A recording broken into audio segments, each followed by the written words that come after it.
So, what do a heavyweight boxing champion, the Fresh Prince of Bel-Air, and a 70s folk rock superstar, what do they all have in common?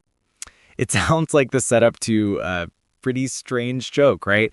But the answer, well, it actually reveals a really profound spiritual connection. They have all, in their own, deeply personal ways, been touched by the faith of Islam. Today, we're stepping away from the noise of headlines and politics. We're going to explore the quiet, human journeys of some of the most famous figures in the world and what they discovered within the teachings of Islam and the pages of the Quran.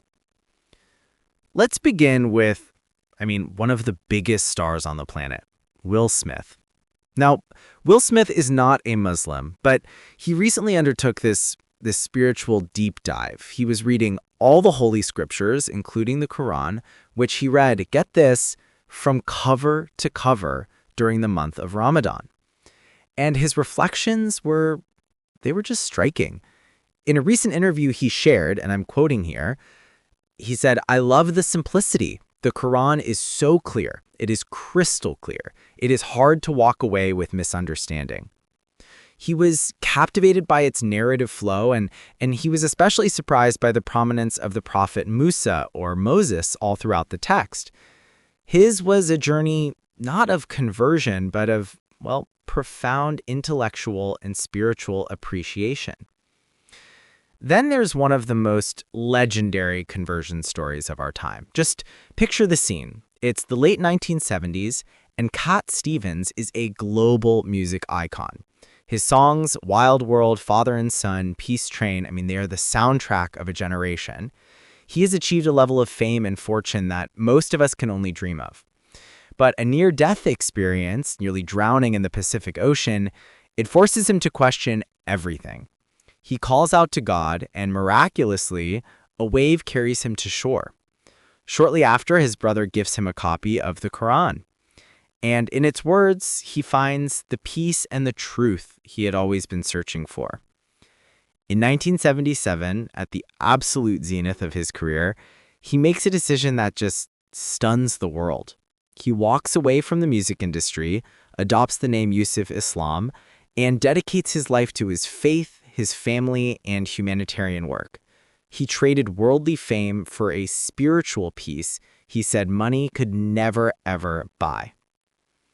And of course, no conversation about this topic is complete without honoring the greatest, Muhammad Ali. Born Cassius Clay, his embrace of Islam was more than just a personal decision, it was a seismic cultural event. In the racially charged climate of 1960s America, his conversion and his rejection of what he called his slave name, that was an electrifying act of self-determination. It was his declaration of freedom, of identity, and faith to a world that tried to define him. His spiritual path later evolved, as he embraced the global community of Sunni Islam, but his journey, it always remained this powerful symbol of a man searching for dignity and a direct relationship with God. So, from Will Smith's intellectual admiration to Yusuf Islam's quest for tranquility to Muhammad Ali's fight for identity, these stories, they reveal a dimension of Islam that is so often overlooked in mainstream discourse, a faith that provides clarity, a profound sense of purpose, and a direct, unmediated connection to the divine. It's a powerful reminder. These are individuals who have experienced the absolute peak of what our material world has to offer, yet they continued to search for something deeper. It just goes to show that the human quest for meaning is truly universal. Now, here's a question we'd like you to think about. How much of what we believe about the world and the faiths within it is shaped by the loudest headlines rather than the quiet personal stories of those who have walked a different path?